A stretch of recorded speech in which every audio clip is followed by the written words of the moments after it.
anything with you know, going back into your classroom and having that 2-week window that we've met since last time, or if you've tried anything in the past as well. We've added a doc, if you wouldn't mind just jumping on there and add any thoughts or reflection as to what we studied 2 weeks ago, or any questions that you might have still lingering from that presentation.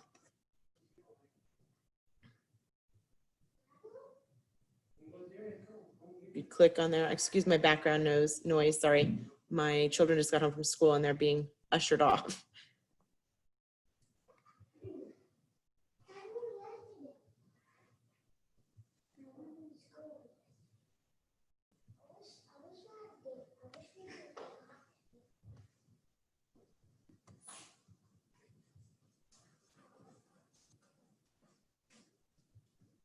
I'll give you a minute or two to go ahead and add that. I'll silence myself.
Teresa, don't feel bad. My 4th graders, they butchered the Jamboard the first couple of times too.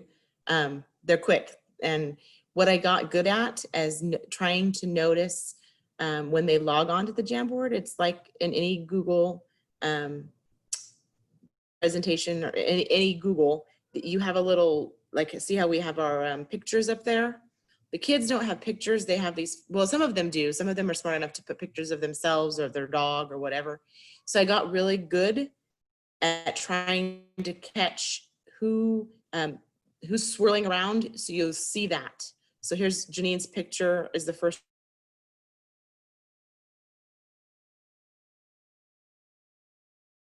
one on my computer. It has a blue ring. I don't know. If I saw her picture swirling around, if they're doodling or whatever, I would go up and click on her little icon or the circle up at the top, and I would see her name. So do you see that, Teresa? At the top. So I would notice, hey, it was that one that has the blonde hair with that picture, and I'd go up and look on the icon. So if it was the orange one with the snake, I could go and wave her up if it says anonymous dragon, because somebody knows how to put anonymous dragon in there. But most of the kids, it'll show their name, especially if you're being kind of strict with the norms and having them present their name when they log on. So that's helped me a little bit. with trying to catch the stinkers.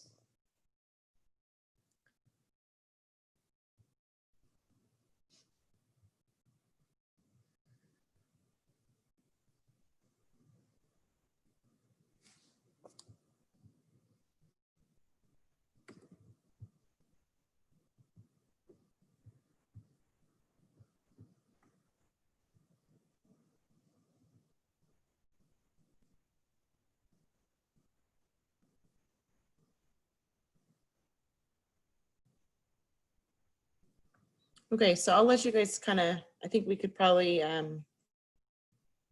come back to this. I know Janine's kind of checking, and we'll continue to check on if you have any other thoughts, but we'll go ahead and, so we're glad that you got Jamboard out of it. Jamboard's an easy thing. I am trying to expand. I've heard that there's, oh my gosh, I'll think of it in a moment. No, I won't think of it. But anyways, there is a, oh my gosh, Jose, what's the other one? Anyways, there's a similar like synonymous. Nearpod. I knew I'd think of it. Nearpod is like Jamboard on steroids. So I'm playing with Nearpod. So hopefully we'll show you that one. If you have not seen that one, it's a great one. And a lot more tools than Jamboard has, but Jamboard's a good one. All right, so we didn't get to this slide last week, and this one was my favorite personally of our presentation last week. It just really helped me visually kind of understand the main idea of where we were getting.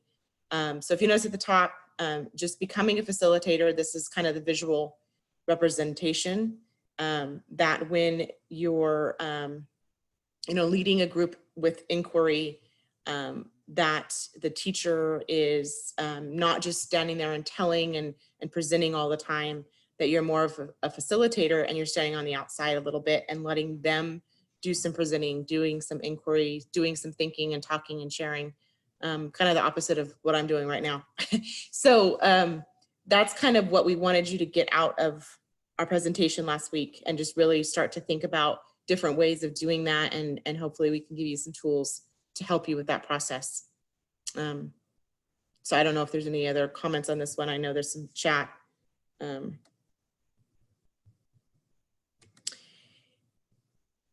Okay, so I think we're going to walk you through the process. Sorry, I think at this point Charles is probably going to take over. He's the guru on the QFT process, but we're really going to present this in a way where you can learn how to add more questioning techniques in your classroom so that you can continue to be that facilitator and stand on the side and get the kids to really interact with the standards and the curriculum that you're presenting. Charles, are you? Yeah, I'm here.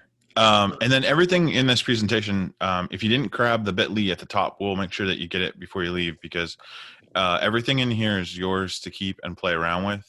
Some of the links will make you copies.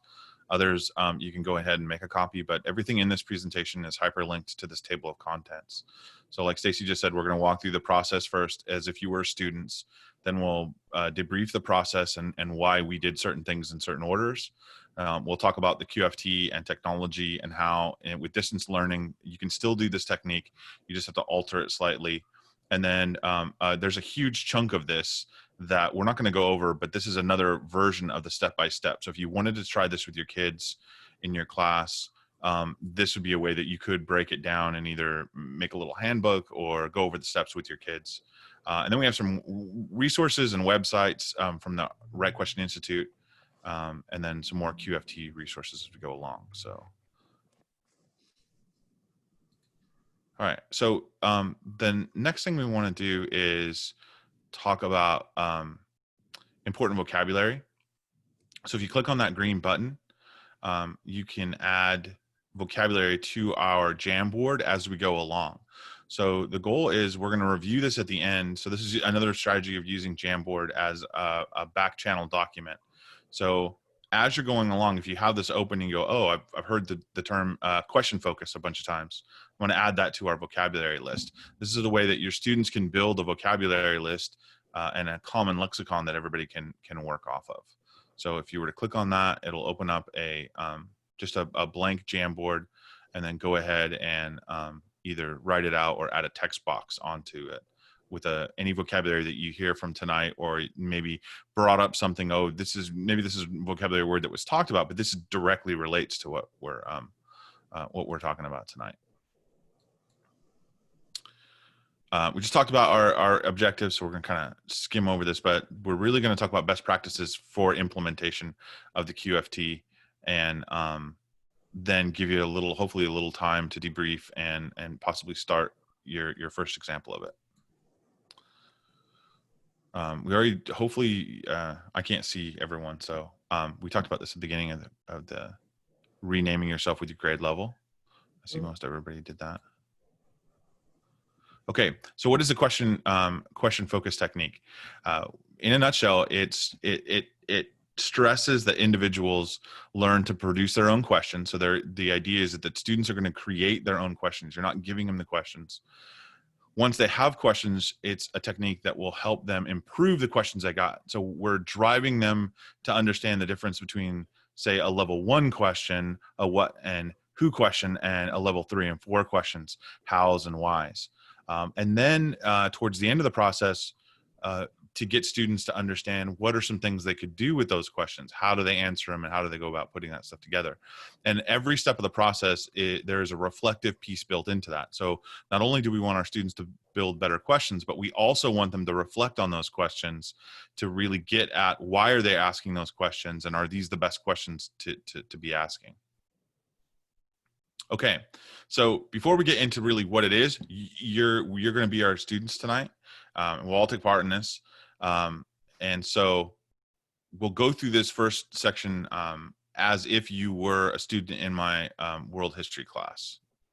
So if you're a note taker, I am. I like to take notes. I also like to fill in boxes, which is a little bit about me you didn't need to know, but now you do.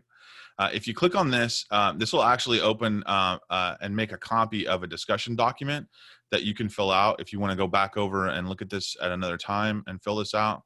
But this, well, actually, sorry, I clicked on the wrong link. But this link, I didn't. I want you to click on this document and open it up. You should all have the ability to edit this. Now, normally, you would break a group into small groups, no more than like 5, just like we would normally do group work in our class. Since we are a relatively small group, we're going to act as one giant group.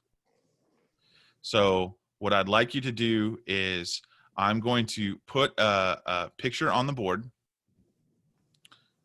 or on the screen, and you're going to use this document to write down as many questions as you can. I just want you to focus on the first column. Spelling, we're on a time schedule, so it's not necessarily count. Like for students, I would just want them to get a question up there.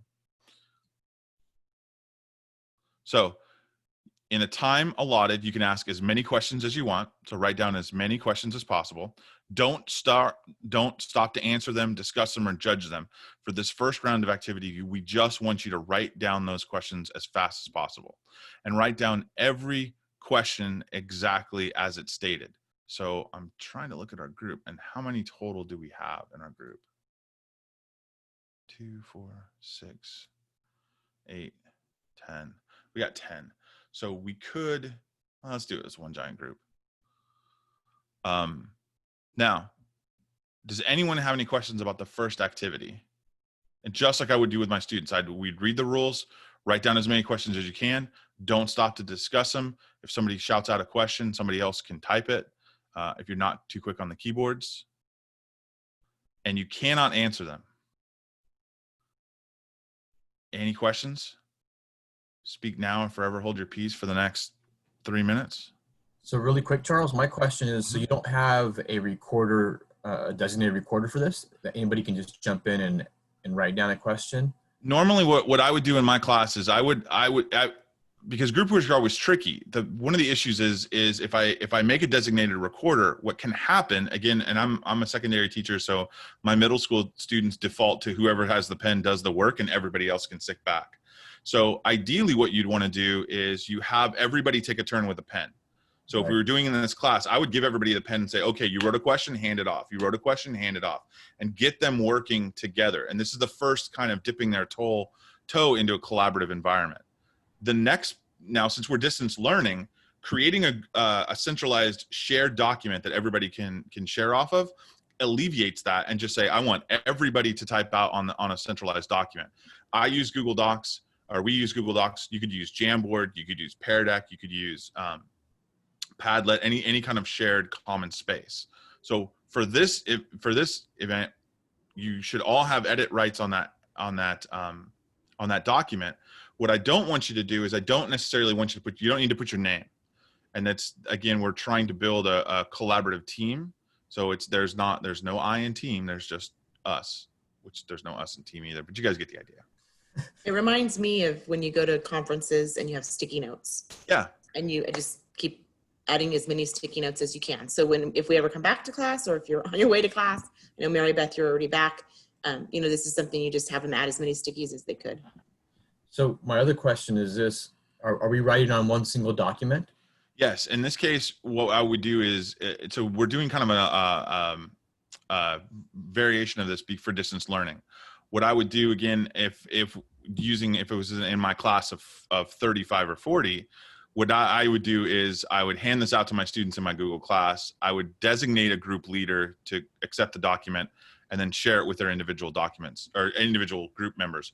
Or I would break them off into breakout rooms if you're using Zoom, and then designate one person in there to share it with everyone else. And then everybody has edit access, because I want everybody to take part in the creation. And that's one of the things that we'll talk about as we go along with the Right Question Institute and the QFT, Question Focus Technique, is the goal is to build what they call micro democracies. So it really is, yes, we're teaching the kids how to build questions, but what we're really trying to do is we're trying to build capacity for group work. And part of that is making sure that everybody takes part and everybody has a role. Does that make sense? Perfect. Yeah, I was thinking just Cool. the practical aspect of, since we all made copies of that document, then we really can't share it, but we can share it. If we were in a classroom, we'd share it by sharing the document that we were on, right? Yeah, and actually the link at the beginning should have given you all rights to edit it straight up. So you wouldn't have that link in the presentation. You shouldn't have to make a copy of. I may have actually, did it actually make a copy of it for you? It did. Yeah. Oh, so the instructional technology codes totally dropped the ball on that one and put the wrong link. So Which is let's fine. pretend. So let's do this. So then we'll kind of reevaluate a little bit. And so you guys get the idea though, Yes. right? I mean, old school, you really want to go old school. And if we're lucky enough to get students back in our classroom anytime soon, you just put a big piece of butcher paper on the wall, or if you don't have many devices. I've done this in my class a few times when we've had devices in the shop. I have one Chromebook for a group, and everybody passes the Chromebook around in the group. So there's variations of this. So we're going to give you, let's call it, it's 4 o'clock. It's the end of the day. Let's call it 4 minutes. And I want you to write down as many questions as you can about the question focus I'm going to put up. So I'm going to put up the next slide. We just talked about, we're going to go back to this. Or so do you want to go over this part before we throw up the question focus? No, we'll just jump into We can go back to it. Yeah, we'll go come back to it because there's some importance. Okay. So remember, don't answer the questions, and you can't ask, i.e. you can't ask us, the teachers. And I will tell you, this is the hardest part about this, is because your kids are going to ask you, hey, Mr. Taylor, what is that? I can't answer the question. You can't answer the question. You guys good? All right. So here's your question focus. Now, we are sitting in a group of people who are either history teachers or have a deep abiding love for history. So if you know what the picture is, don't jump in and say it. Good? So now write down as many questions as you can about what you see, anything about what you see on your document. And I'll set a timer for 4 minutes.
Got 2 minutes more. If you run out of boxes, just hit tab and it should make you some more at the bottom.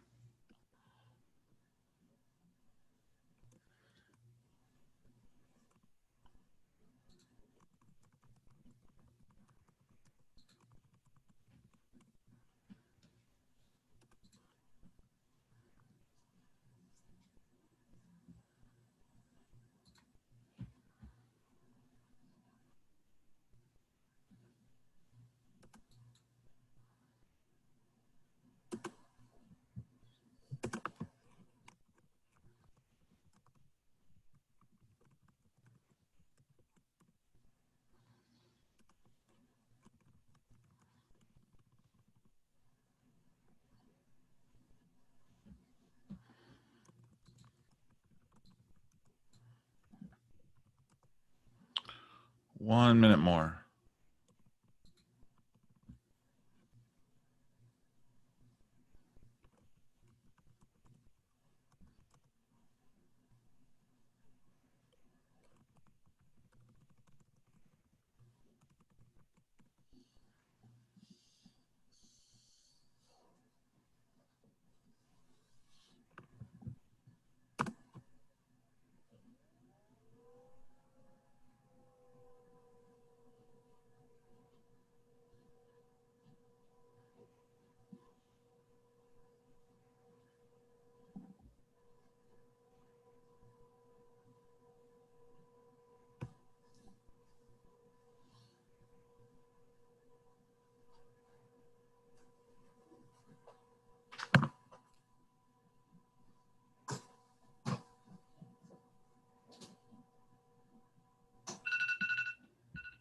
Okay, that's time.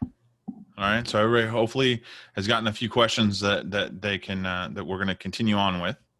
All right, so again, the next step. Now, when we're producing questions, what I would have them do in class is I'd actually have them go through and number the questions. One of the reasons why I like doing it on a doc is because I take this step out and it's already pre-numbered for the students. So. Charles, can I just go back? Can you Yeah. go back to the ELD slide so I could just point Yes. it out real quick to him? Sorry, I didn't want to skip it completely. No. So some strategies we just kind of thought of. I know all of us have ELs in our class or special ed or any kind of learner that might need a little bit more scaffolding. So we kind of thought that definitely teaching the questioning technique before this activity would be very important. You know, reviewing what kinds of questions they can always ask. I always am going to, I mean, I teach 4th grade right now. I'm always going to who, what, where, why, when, and how. So having some sort of poster or reference or pre-teach on that idea before you get to them. And then we brought up as we were talking through this, and I'm kind of learning the QFT process myself, is that this is such a great activity because if you're using it once a week for an attention getter or something that you're introducing, those students are going to be able to kind of create a replica of the same questions they used the last time with the who, what, where, why, when, and how. So I just thought that was a really important thing to kind of note for providing those sentence structures, or, you know, just kind of review for those students that might struggle on, and, you know, if they can't come up with 20 questions, they come up with those 5, then at least, you know, they've got something there and to work with. And we have a couple of examples. I don't know, I kind of summarized all this, but, you know, so just having a quick poster or a reference sheet, some of those kinds of things could be really helpful. These were just things I found off Pinterest and that kind of stuff, teachers, but really good to pre-teach that before you do this as an activity so that they're more successful. And this is like another example of that, another matrix. So for laying that groundwork before you start this the first time can pay dividends a lot as you replicate this over and over again. Okay, so the next part. Now again, you're my student, so we have 2 different kinds of questions that we're going to talk about. We're going to talk about close-ended questions, which are those questions that can be answered with yes or no, or with one word, like a discrete fact. And then open-ended questions that require an explanation and can't be answered with yes or no, or with one word. So on your sheets, what I want you guys to do is go through and mark your closed-ended questions with a C and your open-ended questions with an O. So take like 30 seconds and run through those. And there should be a box on your sheet.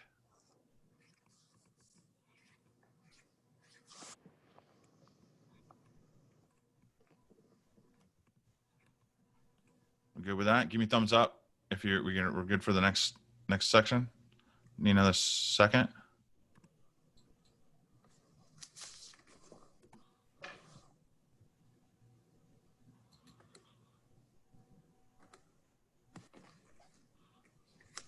Okay, we good? Thumbs up if you're all right to go, or thumbs down if you need another second. All right, cool. Now, I'd like somebody, and we're small, so just unmute and yell out. And again, I would, in a classroom setting, thinking about this, I would do this within the groups. I would have them shout out from different groups. What's the advantage of a closed-ended question? If your mic's not working or you'd rather chat because it's been a long day, then that's cool too. Again, this is, if we're doing this distance learning, I might have the kids share out their chats so that everybody can see them. But what's an advantage of a closed-ended question? Time. Time? Who You're said that? trying- Oh, TJ. TJ, if you're trying to get through a lesson, but you're just trying to get engagement, then you can pull them in with just a quick closed-ended question. Right. And it's sometimes safer for the kids too, right? Like I think I know that one. We talked about it last week. I know the answer to this. Excellent. What's another advantage of a closed-ended question? I like that. This is Tim Sullivan. I like that TJ brought up time, because I think it's also good when like you're reviewing stuff. You don't want to be caught up with the review. You want to quickly like throw out a question to review if they know it, check for understanding. Yeah. I think that's a pretty good time to do that with closed-ended. Yeah, for me, it's always that idea of like, there are certain discrete facts I feel I need my kids to know. And a good closed-end question is a real good litmus test. You either know it or you don't. You know, do you know who William Hastings is? Well, if you've been paying attention to my class for the last 2 weeks, you should. If not, we got issues, which means I've dropped the ball somewhere. So it allows me a little bit of wiggle room to go back and if I have time to reteach. Excellent. So let's move on. What's a disadvantage of a closed-ended question?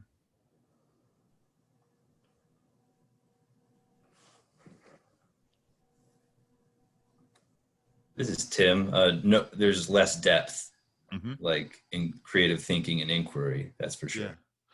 Going on what TJ said about time, it kills a conversation. If I ask them a yes or no question or just like a discrete fact and they say, you know, did the Americans win the Revolutionary War? And everybody says, yes. It's dead silent. It's now they're waiting for the next part. Okay. So that depth of knowledge can be a killer for a closed-ended question. However, can we see the benefits and disadvantages? Again, this is not one is bad, one is good. There are time to use. It's a tool. There are time I want to use it and a time I don't want to use it. Same question for open-ended questions. What's the advantage of asking an open-ended question? And this is a part I would do with my kids as we're working through. The first or second time I would do this with the kids is actually ask them.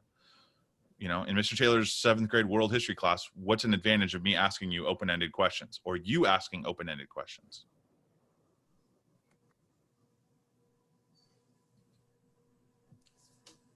This is Jose. I think the advantage would be that you get to see what students are thinking, versus what they know. And so that allows for a much richer discussion and also an assessment of where your students are at.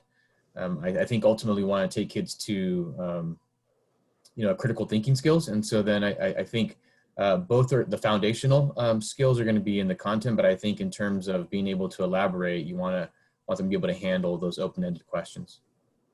Excellent. Yeah. I think another advantage that I would add to that is sometimes you have your struggling students that are in the class and they really don't know. And they get the opportunity to hear their peers and it can activate their thinking. And then sometimes you can, if a student is struggling and you call on them, random sample, and then you say, okay, I want you to hold that. And then I'm going to come back to you, and you give them an opportunity to hear others. And then you say, okay, so you come back and you check for understanding. But it's just all part of the instructional process, I think. Right. And for me, I love open-end questions because they are great breadcrumbs to places we never thought we would start. You know, I mean, I can speak from experience that a lot of times I would ask an open-ended question about 17th century Italy, and by the end of the period, we're talking about cloning in 2020. So, like, I don't know how we got there, but it started with an open question. And I think sometimes, and I like that you mentioned our struggling students, TJ, because sometimes I've found that those open questions allow those kids, if there's not a right or wrong answer, some of our kids might go out on a limb and actually start to try to answer those open-ended questions because there isn't a definite answer. Adversely, some of our advanced kids would have a harder time with the open-ended questions because a lot of times they've been trained to look for the actual answer. Well, in most of our open-ended questions, there isn't one. What's a disadvantage then of an open-ended question? I was going to bring up on the flip side, the kids that kind of wander off into, that tailspin, it sometimes can get you distracted, especially do meetings. But it's an advantage because they're contributing, they're making connections on their own, but it's also a disadvantage in that it's not timely, it's not focused sometimes, and it's hard to discourage, something that's kind of going off on a tangent.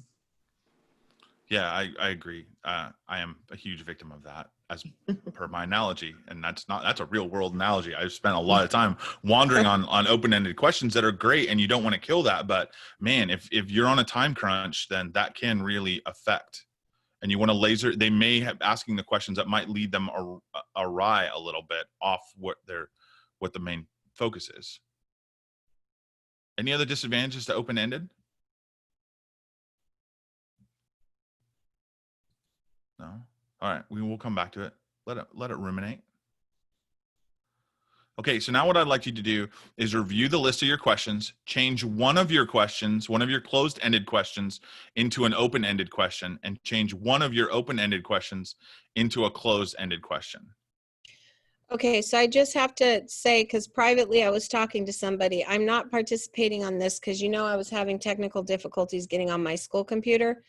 My personal computer is a Mac, and I don't really know how to work it. My daughter just gave it, and so I don't know how to get where I'm supposed to be, and I've tried, so I'm listening and trying to actively participate orally. That's okay. Okay. Tech issues happen. In the chat, can you click on that link for the presentation? Will it pop up on your screen? You're muted, TJ. She's sharing in the chat, which is perfect. Oh, okay. Yeah, no, that's great. That's cool. Yeah. I can share out what she said too if she's more. Yeah, that's awesome. Sorry, tech coach in me is like, computer problem. Let's pull it apart and try to fix it. Go for it, Charles. Okay. So she shared back the negative one was that they listen to peers differently than teachers as well. So especially in middle school, that can kind of be distracting. Yeah, and open-ended questions are great to elicit classroom discussion, but unless you built in sometimes those rules and regulations with your kids, it can lead off to like a whole other area. So I see Mary Beth shaking her head, so I'm sure you have some experience with that. She meant that positively. Sorry, I twisted it from a. No. Because I think I think when we walk through this step, when we do the debrief, when we walk through this step, and we're kind of doing it at the same time, which is fine. But part of the idea of getting the kids to understand the differences between the two questions is to understand that there is a time and place for them, and there isn't a right or wrong question. It just matters on what you're trying to do. If I'm giving you a weekend quiz that's a multiple choice, discrete facts are great. If I'm teaching you how to write an essay, I'm going to teach you how to answer an open-ended question. Now what I'd like you to do is I want you to choose from your list, pick the 3 most important questions from your list. Keep in mind what the question focus was. So it was that picture of those people lined up at the train station. You have some people on military. And if you need to, if you click on that link at the top of your document, it'll open up another window with your with the picture again.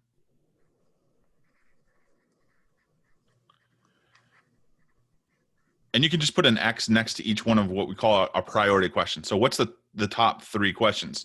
So now in a group setting, if we were doing this in a group setting, think about how the discussions that would be going on with a group of kids together collectively, they're going to have to pick the questions that they themselves think are the most important questions. We good with that? Thumbs up if we're good for the next step. Okay. So we're going to review again, and ideally the first time you'd intersperse this picture throughout if you're doing this digitally to remind the kids what this is. Once they get this, you can put this up and give them a link to it so they always have it going. If we were in class, I would have this up on the wall or on their screens continually while we're doing this process. Okay, so I'd like somebody to share one of your priority questions. Well, let's share off one question that you changed either from closed to open or open to close. Then share off one priority question. What was your rationale for selecting it? And what number was it on your list? So somebody want to share out? If you're more comfortable, you can put in the chat and I can share as well. Type it out. Charles, do you want us to do all 3 of those or just one of those? Yeah, well, it's whatever you're comfortable with. Ideally, what I would do in a class is I'd actually have a group share each one of these. I'd share just to make sure that we all understand. And I would do as a round robin. I would say every group I want you to do. Now, depending on what your time is, you might do 1. In this case, I'm only having you do 1. In my class, I usually do 3.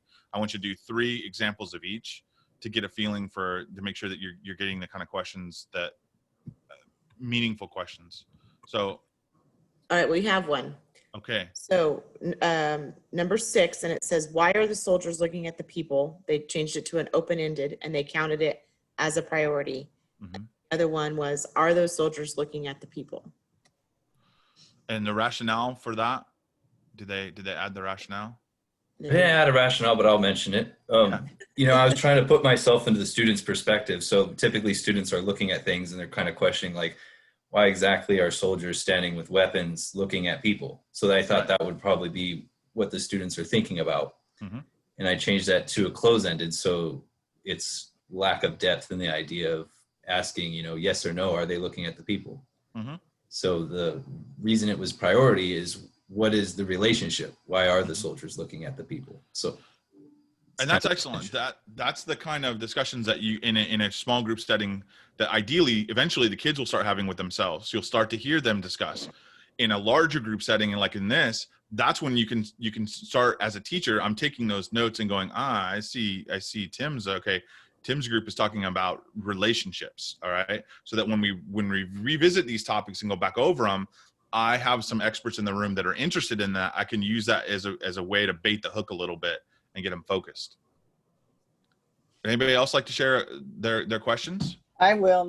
I said this, my 10th one was I was a close. Are they honoring someone? Mm-hmm. I turned it into an open. Why are they honoring somebody? Mm-hmm. And why is it important? Because it's kind of, I'm not sure.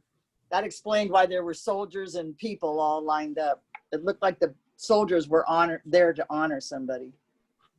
Right. And that's an interesting question, because today, most of the time, when do our students see soldiers lined up? Usually parades or funerals, right? And it's like you said, Mary Beth, it's usually a time that somebody's honoring. So again, it's ways that they're you can start to see the kids connecting what's going on with them today into what's happening. Okay, excellent. And again, ideally, you would go around and as a group, either digitally having them share out in the chat or share out verbally, even having spokespeople. Now, the next thing, and this one was a little hard for some of us that are a little more control freaks to deal with, is what I would do is I would turn it back on the students and say, okay, what are you going to do with your question now? Now that you got your top 3, what do you want to do with it? What could you do with it? Write a song, make a video, public speaking, podcasting, research papers, student's choice. Ideally, you probably wouldn't do this like in my class the first quarter, but by second or third quarter, I've trained the kids in this process enough. They understand the rules of my class enough that I'm going to kind of release the control a little bit so that they've taken ownership of their own question and start to do their own research. Does that make sense? I And always these, oh, go use, ahead, Stacey, I'm sorry. no, that's okay. I'm just going to piggyback, but I always use the rule of 3. So I've taught it to them, then we've done it together, and then they're free to do it. So if I'm presenting these 5 or 6 things that on a choice board type of situation, we've done it at least twice, each of them, before I'm going to set them free to independently do it. Just some food for thought. And they're in control of the question. Now, as a teacher, what I've done is I've walked around the room and I've copied down examples where, in this case, digitally, you guys, I would now have you turn in those documents to me into my Google Classroom. I now pick the best questions off of each group, and you guys are gonna see those questions again on an essay exam. You, in effect, and I would not be sly about this. I'd tell them that your essay exam or your term paper topics are gonna come off exactly about this group activity, which is awesome, because then you start seeing the kids all looking at really looking at everybody's list and starting to copy them down and share them. But that's the point. It is not a secret. I'm not going to surprise them. Okay. Now, the last part of this is what I would ask the kids is, I want you to reflect. What did you learn in this process? And what value does it have? Now, notice the one thing I haven't done yet is I still have not told them anything about the question focus technique. Or the question focus, the picture. So what do you think a student might take away from this?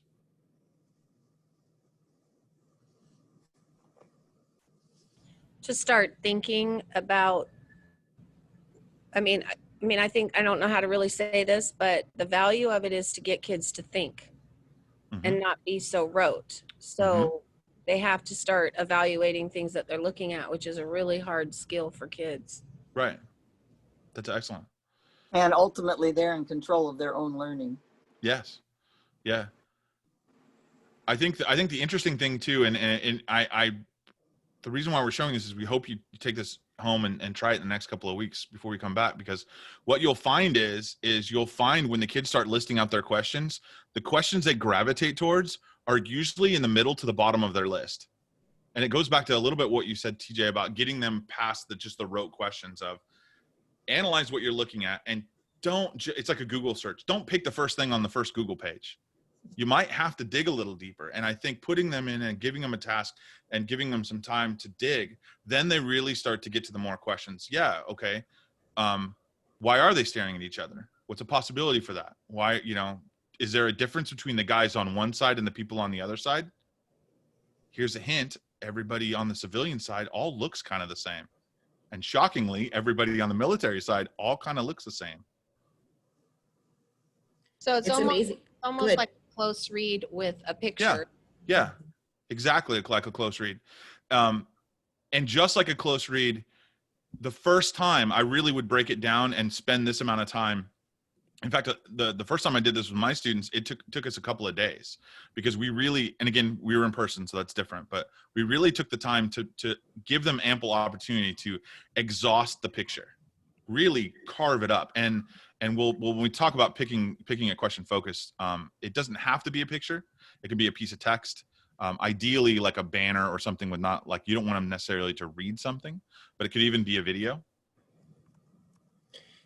This week I was reading out of a closed reader with my kids, and a lot of the curriculum guides will say to do a picture walk, but it reminds me of, this is so natural for kids. When you show them something new, I have 4 kids at home, they're naturally, who, why, like naturally kids question, and we as adults do it too. So this process to me feels so natural. Like they will, when you do a picture walk, in the curriculum, it's not always given a lot of thought. It's just something real quick at the beginning of a unit or the beginning of a story. But this is really letting them use the pictures to really guide their instruction and their thought process. So it's a very natural feeling for me, for the kids. So I don't mean to sidebar, but I was excited today when I found out that Google had, and I don't know if you guys know this, the Smithsonian and Google just partnered.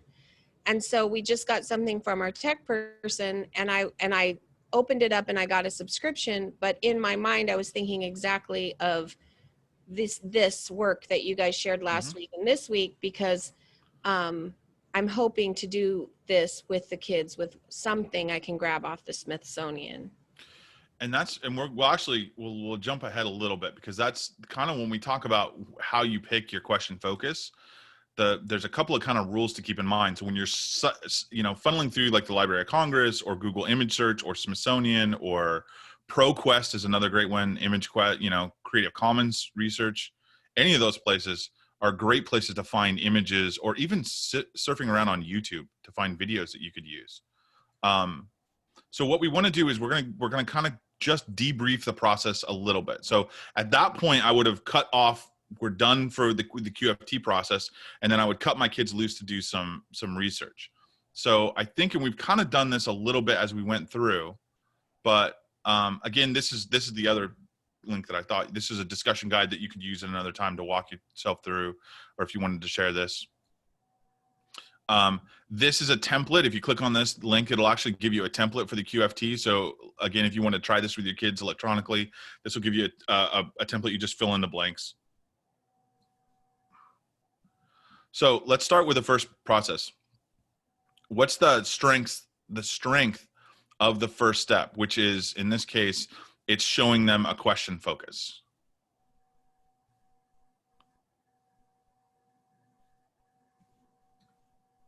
What's the strength of using something visual?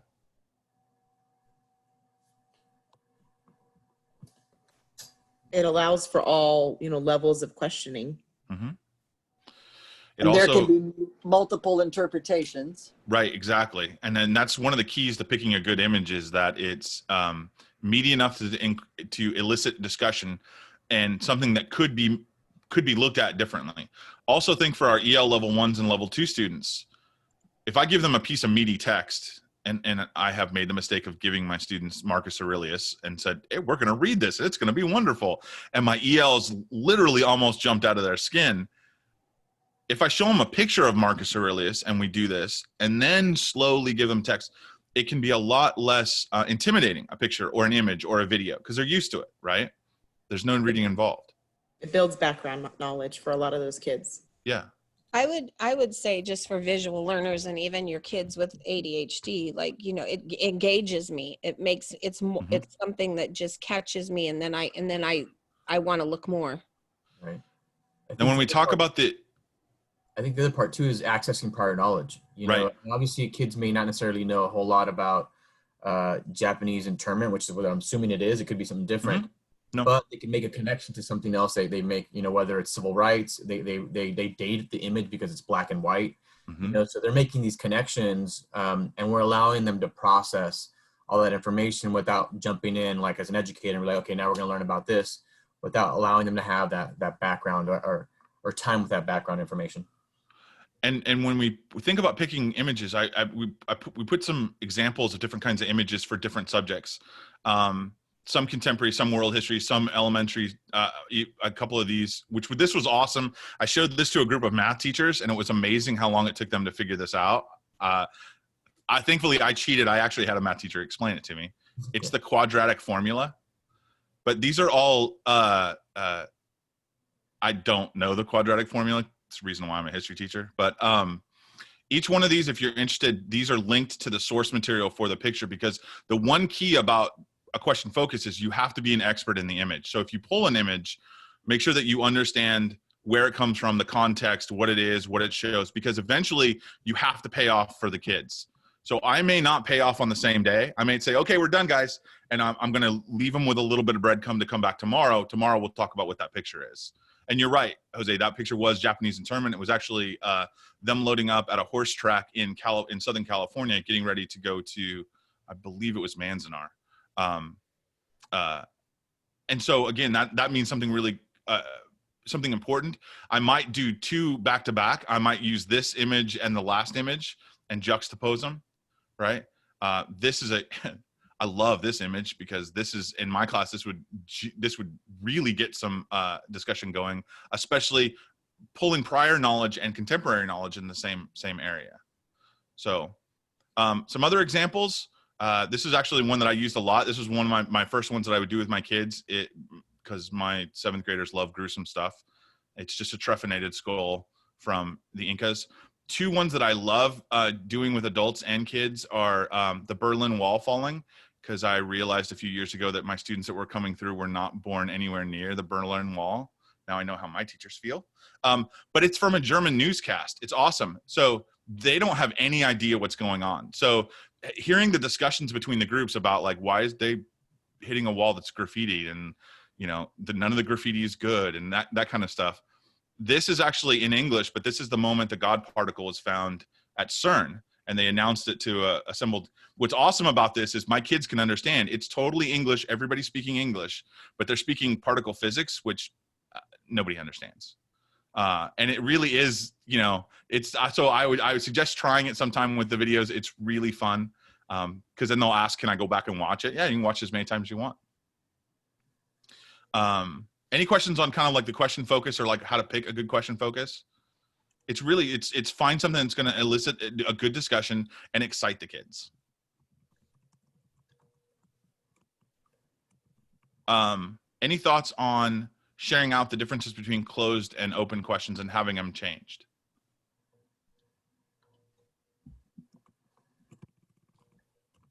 Mary Beth? How much time do you spend on that? On this, I probably, the first time I would probably give them a good 15 minutes. Like I said, I would probably spend a good 2 class periods doing this, a full class period. Now that we're distance learning, I would lessen it to about a minute or 2. Instead of having them do 3, all of the questions, I might have them only do 3 of the questions. I might reverse the order and say, pick your priority questions first, and now go back and do this. But ideally, as the kids, it's like with anything we teach them, as the kids learn this process, you can shorten the time. The first time though, I would give it a good 10 to 15 minutes, depending on your grade level. My friends that do this with their 1st and 2nd grade class, obviously it's a little bit longer, my high school friends that do this, they shorten it up because the kids understand by that point, they've done it, You could adapt it too to maybe, you write 2 a day, and then at the end of Friday you do the activity or something. Yeah, I think that's it's like a good warm-up activity too, As especially they're if you're, entering. or your This would Zoom be great. activity. Yep. At Have the the kids beginning come of in and the do a Zoom Zoom. meeting and share your screen and say, okay, open up your document when you come in and write some questions down. A great waiting activity for you to start the meeting or something like that. And for me, the strength of prioritizing the questions is, and I believe TJ mentioned this earlier, the idea of putting ownership back on the student. Your group is responsible for what do you think, not what I think. Because if it was my choice, we wouldn't be, I'll give you the questions I want you to answer. No, what do you think is the most important? Making them take ownership of their questions can have a lot of dividends, not only for this project, but also getting them checked into my subject.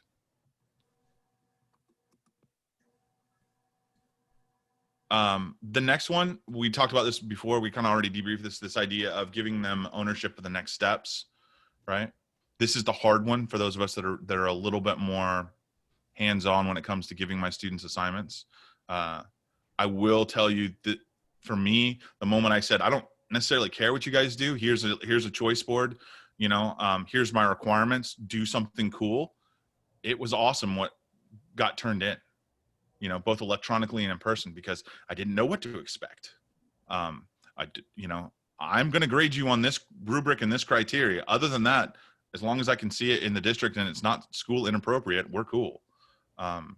Now, again, my friends in elementary my early elementary friends remind me that they can't necessarily do that with kindergarten and 1st graders. But what they do a lot of times is, my friend who's done this with her 1st grade class, she has the entire class have a discussion about what they want to, what do they want to choose. And so the whole class comes up with maybe 2 or 3 options to pick from. And that can help a lot too, because again, everybody's part of the decision making.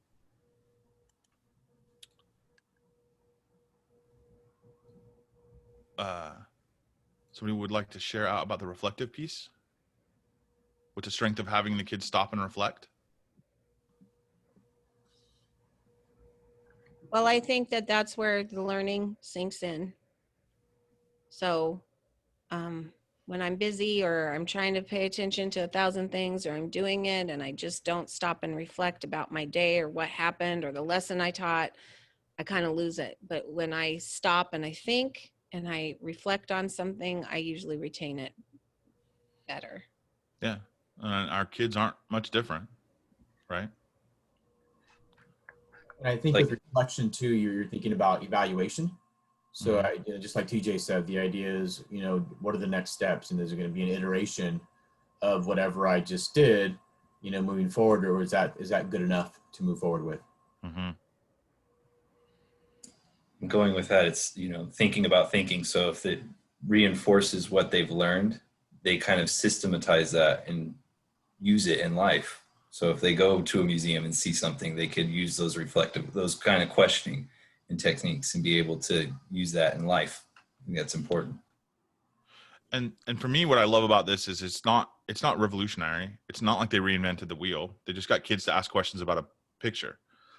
What's key about it is the process, and I think you touch on that, Tim. Is that processing it and saying that you get used to it. They can do it on their own. Then when they're out of my class, internally they're still doing that. I'm breaking down the image into its component parts. I'm looking at relationships. I'm looking at differences and similarities, and I'm doing that all internally.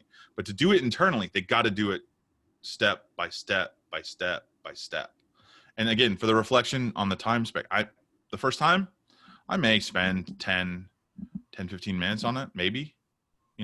Eventually I may be spot checking, like pulling students out of a group and asking them, what'd you think? So let's take a quick second, kind of digest what we talked about, and then questions or comments, challenges of doing this with your class, other than the fact that we're all sequestered in our houses with shoddy internet connections sometimes. We actually just did this with a class today that I got to sit in with. And the one thing that was pretty evident, so the first time, you don't want it to be kind of high stakes, maybe in content or whatever, the first time that you do this with students, maybe something low stakes and one of those kind of relationship building things where you have students looking at something that as a whole group, as opposed to having them even in breakout groups the first time. So they get used to that routine. It's one of the things that we were discussing today from the process. So go with something really low risk to teach them the process, so that when you integrate it into your curriculum and into your specific content topic that you want them doing research and stuff on, they're at least familiar with the process, so that's not freaking them out. And have that purpose. What do you have in mind for them to do with the questions that they're generating? So that there's something, so they know that there's something. These are going to be on the questions that we're generating are going to be on the next test, or this is what I'm going to use for research with, or whatever it is at your level. But have those things kind of in mind. Yeah, I love the idea of doing a low stakes. Again, as a warm up, get to know you, the relationship builder. I am a giant nerd, so a lot of times I would use like a splash page from a comic book and put up there. And then we would analyze, like, what is that picture without any text? What does that picture tell us? Is it telling a story? Have them start pulling that stuff apart and asking questions about it. Because once they have that process down, then everything else is gravy after that. But the process is key. I'm a big standards nerd. They call me the standards police everywhere I go. Mary Beth will laugh at me. But I just think this is a great, you don't get to those thinking standards and those reflection standards and those listening and speaking. And I know at my district, we're starting to talk about how are we supporting our ELs? How are we supporting that? So, really just getting them to talk and ask questions, even if they start to do it orally and talking with their partners. I mean, this is the perfect kind of EL activity that you could do with them. So I just wanted to share that I really am planning on using this a lot this year with them. So the next thing we want to do is kind of talk about some of and feel free if you're using some of these tech tools, shout out and share how you're using them if you like them. If you don't, if you're like, that one doesn't work, let us know, because we all have different experiences in our classrooms, and that's kind of part of the reason why we're here, is to help and share best practices and to build that community. So just a couple of disclaimers, because I'm instructional technology, so we're always banging on the drumhead of student data privacy. First off, obviously the tool should not take the place or get in the way of learning. That's an obvious one. The learning is important, not the tool you use. Always to make sure that it is student data privacy compliant with your district, so that you're not sharing any personal information with the outside world. And ideally, you want to pick more than a one-off tool. So I like Jamboard. I like Pear Deck. I like Padlet, because those tools I can use no matter what I'm doing. I can always open up a Jamboard and throw it out there, and my kids can write on it, and it doesn't matter what we're doing. It's a more than just a one-off tool. And then ideally, what skills are they developing? If you click on this bottom link, this will actually take you to a breakdown that QFT puts, or RQI puts out for tech tools that partner up with their process and tell you some pros and cons of each one. We just kind of selected a couple of those ones to highlight.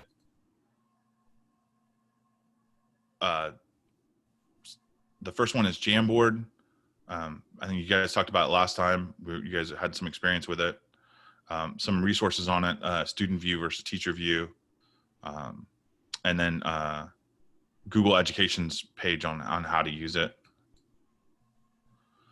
Pear Deck, which I really, really like. I'm fortunate my district actually bought licenses for us, which is really cool.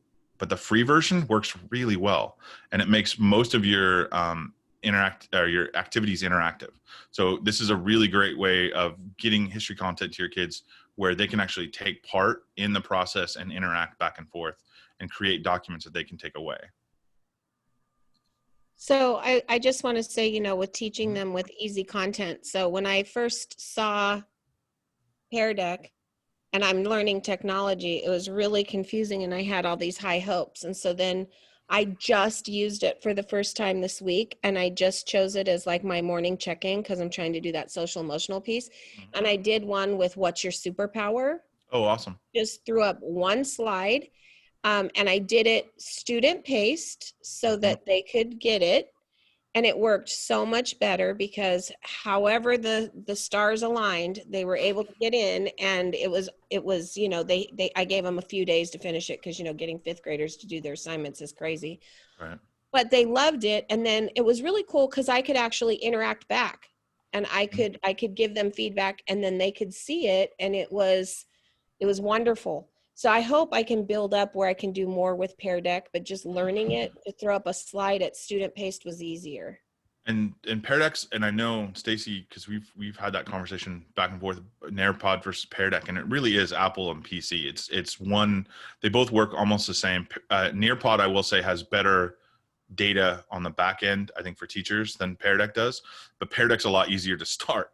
I like things super easy. Pear Deck also, they have a library. So check out their website, and I believe you can get to it with a free account. They have a whole library of pre-made stuff that you can pull out and use right away. And so making that part of your question focus technique of just dropping in that slide and saying, I want you guys to write a bunch of questions and make it a document slide. And then that's it. It's one slide, it's done. And then at the end on student pace mode, it'll drop into their drive. So that's a great way to do it.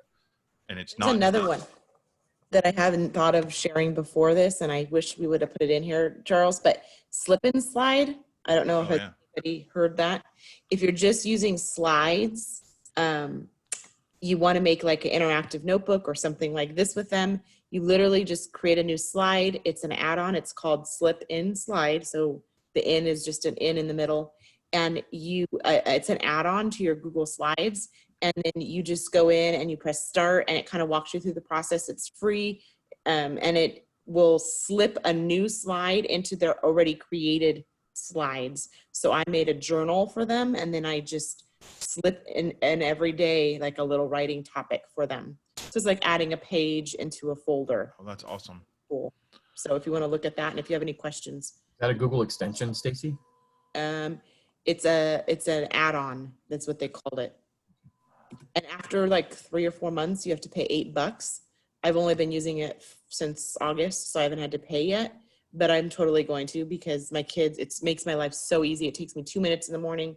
I create a new slide, whatever, you know, thought-provoking thing I want to do with them, which is kind of similar to this, what I've been doing with them. I show them, you know, some picture, or you have a little graphic organizer or something that we talked about the day before, a little article I want them to read, and then it's right there for them. That's awesome. I'll have to write that down. So I don't know why I didn't think about putting it in here earlier. well, eventually we're going to be working on a website to share out with you guys that'll have these, and we can link these tech tools on there with some information about them, because we can put that up there. Padlet's another one. Padlet works a lot like Jamboard. The difference is Padlet is a paid account. Their free account limits you to the number of Padlets you can have, or walls that you can have. But what I do is I just erase the ones that once I'm done, I throw it away and start over, so I don't reach my limit, so I can use it for free. They have a really cool template on there too, Charles, for the Padlet. There's a great kind of walkthrough of the instructor explaining how to set it up, how to use it, and how to use the template, and how to gain that template for the QFT. RQI does a great job of supporting the process in their classrooms. So at some point, check out their website. It's linked in the presentation. All the information in here is pulled off there. This is another, like, if you really want to go old school, this is just an RQI document for QFT that you could give the kids in Google Classroom, and they could print out at home or fill it out. Or if you're doing packets, I know a lot of my elementary teachers are making packets the kids are picking up at once a week. So I could just throw this in here and say, we're going to do this on Tuesday, and then log in, and the kids would be writing on their own, which could help with some of the internet issues that we're facing. More resources, rightquestion.org, the remote learning resources. They have a ton of stuff on here for you to use with your kids. You can register for a free account. It is one of the few things I will actually say it's worth making a free account, because you get emails, you get updates for trainings. Most of this training, I'm not ashamed to say, we totally ripped off from RQI and just downloaded their stuff and put our pictures on it. Because it's really teacher friendly. And the other thing is they have a huge amount of stuff on there for voting too. So it's an election year, as we're all aware of now.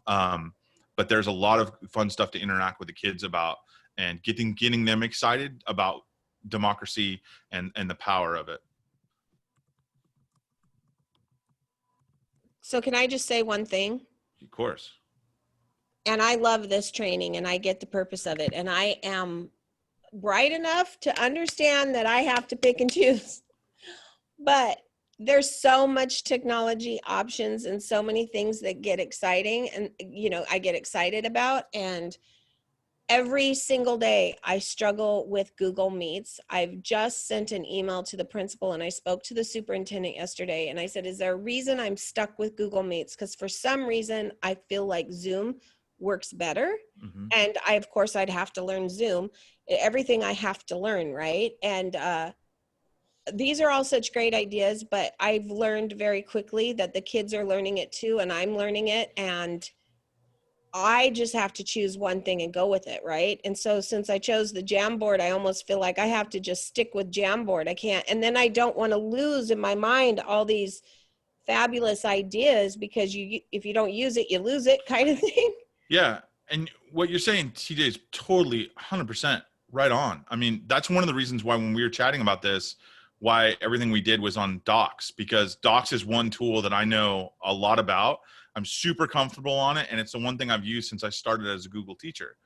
Why am I going to switch midstream when I have to spend time out of my content to teach the kids?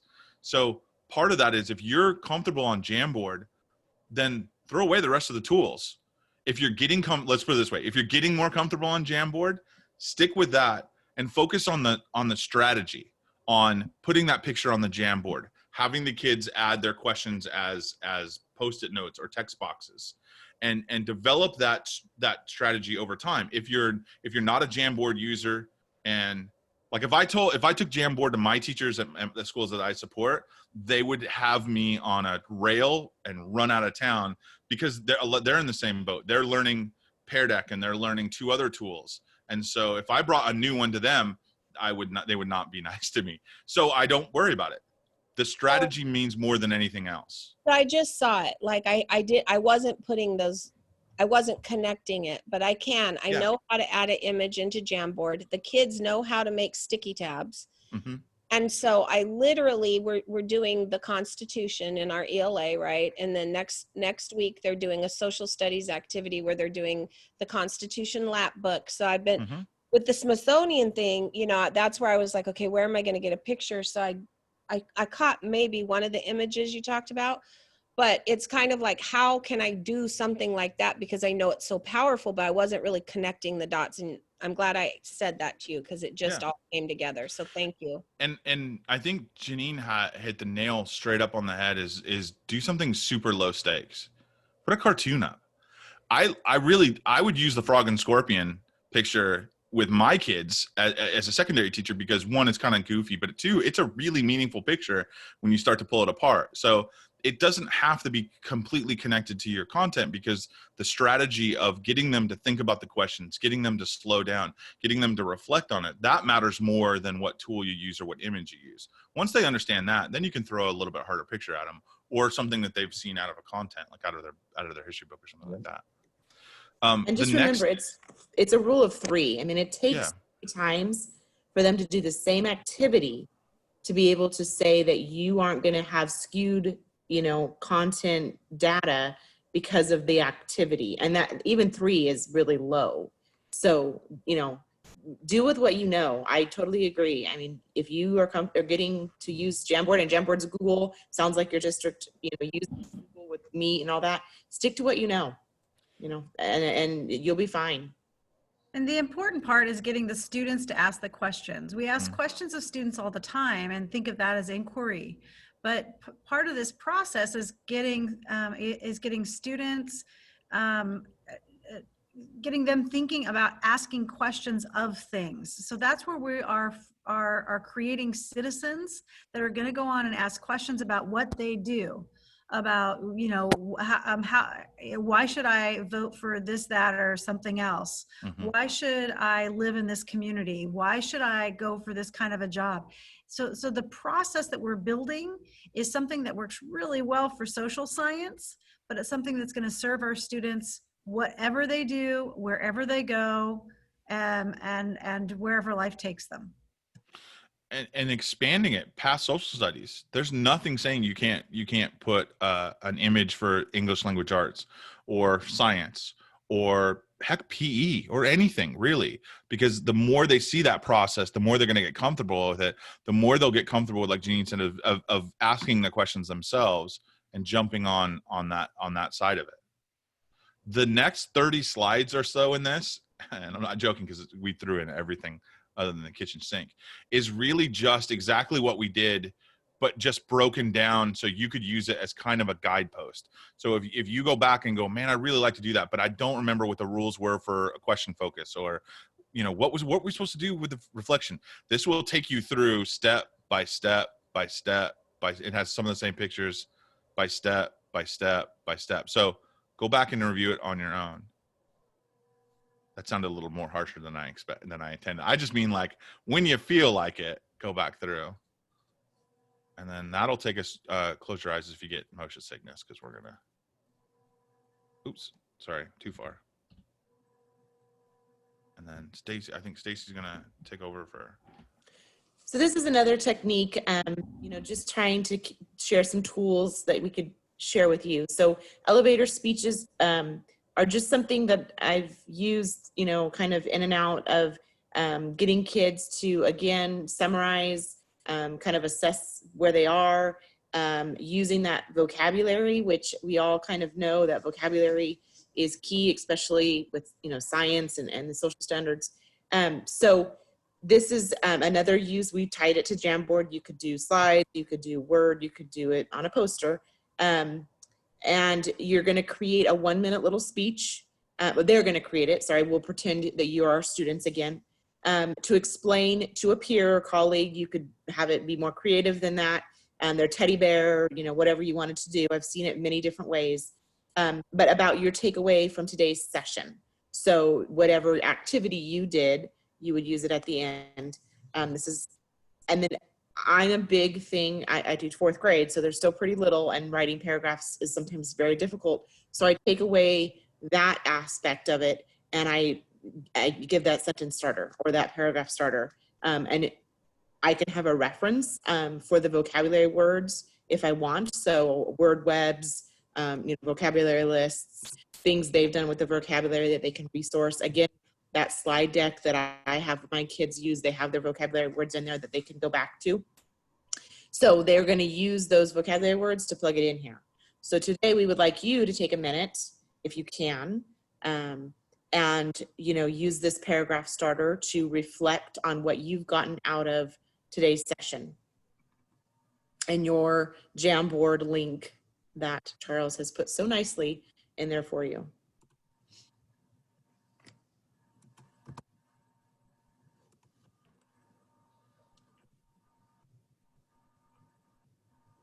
Also putting the link to the Jamboard directly in the chat if that's easier for folks. Thank you, Jose. Yeah. Good old sticky notes.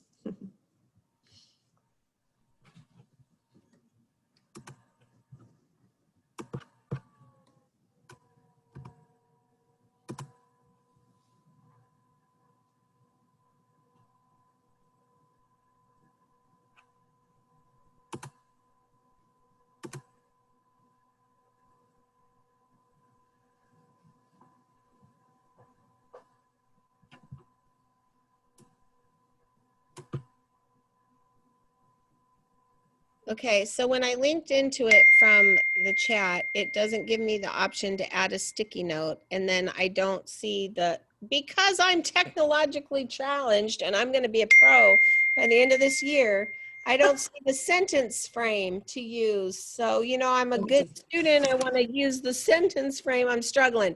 So, first of all, let me ask Charles, did you share it with everybody? That's always the biggest issue. So one thing I always forget to do is I forget when I create these things to go through and share. So right where he's clicking right now, you have to make sure that you've shared it with anybody that has the link. So you're going to copy the link. He went really fast, but did you kind of see where he went? yeah. Okay. So you have to make sure that when you share the Jamboard with your students that you do that. That you share the with anyone who has the link. Correct. Because that was a problem I was having with, okay, well, I thought I did it. Why can't they access it? Sometimes my students are the same way and it's very inconsistent. So sometimes I just say anybody, and it'll give me an option as a drop down for anybody in my school district. When I turn that on, for some reason, all of them can, well, obviously all of them can use it.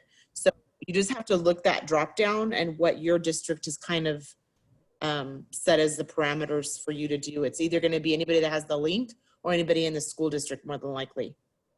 So you see here, right? My mind says Lodi Unified School District. So if I click that, then you guys would lose access. Right. Then once it's set for anybody with a link, you got to make sure, which is what happened, was that everybody's an editor. So once that happens and you refresh your page with the little bent arrow, then everybody should be able to add stuff. Sorry about that. That's number 3 for the tech coach. Please do not tell anybody from Lodi. I will lose my job. No.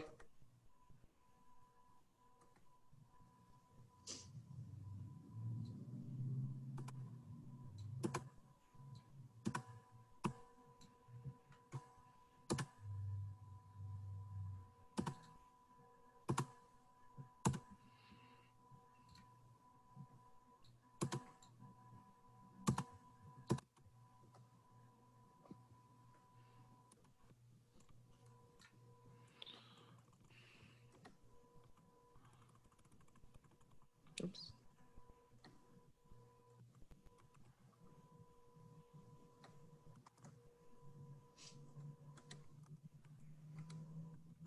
And we're not going to alter the permissions. So if you want to go back and borrow any of this stuff, please do.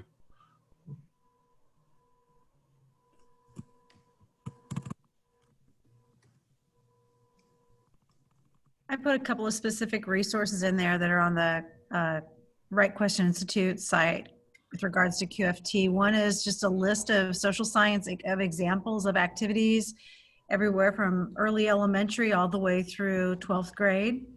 And it's a PowerPoint, so it just kind of goes down and it shows. Some of them have videos attached about what it looked like in the classroom or the teachers talking about it. And then I also put one in there, something that I thought was really important, as I was talking about today, working with a teacher who's utilizing this. And that worksheet dealt with that issue of identifying your topic and what the purpose is and the outcomes that you expect, and just something as a method of really thinking about those that I thought might be useful for you in planning and activity. Thank you, Janine.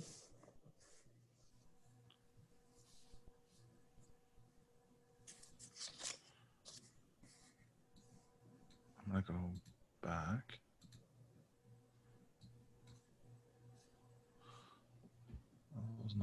Most important ones that they can be used at different levels, non-threatening. I like that. Thank you, Mary Beth. I also like your use of low tech. Yeah. I think that's awesome. When in doubt, right? Paper and pen. Put it in front of the camera. Heck Like- yeah. When the zombie apocalypse comes, we're going to be ready. Use Pear Deck. Yeah, like I said, Pear Deck's one of my favorites. I dig it. And the pickup time is not terrible.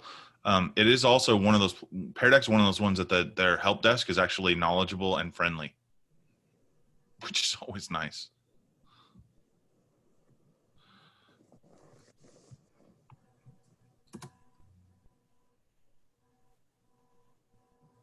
I'm using, our district did not buy Pear Deck. It bought rights from Nearpod, which is very Nice. expensive. So I'm planning on, for the next session, hopefully you guys want to attend, and if you, I will try to do my best to present some things I'm doing. I'm actually working with assessments for math right now and creating them on Nearpod. So I can have that ready for next session to share with you guys on That'll how. be neat. So we're like, actually, I think we're a little out of time, but we just want to make sure that we retouch on our goals to make sure that we accomplish what we set out to, and that you guys got something out of it. So we wanted to, main thing is highlight the QFT process and some distance learning techniques to use with that, review best practices on implementation of the QFT, and then begin to develop your first QFT assignment. So it sounds like you guys are starting to percolate with that. And then your homework really is, at some point, hopefully we see you in 2 weeks. I mean, no, we're all going to see you in 2 weeks. Thanks, Mary Beth. That's positive affirmation. I love that. Try something with your students, whether it's a truncated version of this, but try the QFT process, win, lose, or draw, and then let us know when we come back to debrief how it went. Challenges, failure is just data.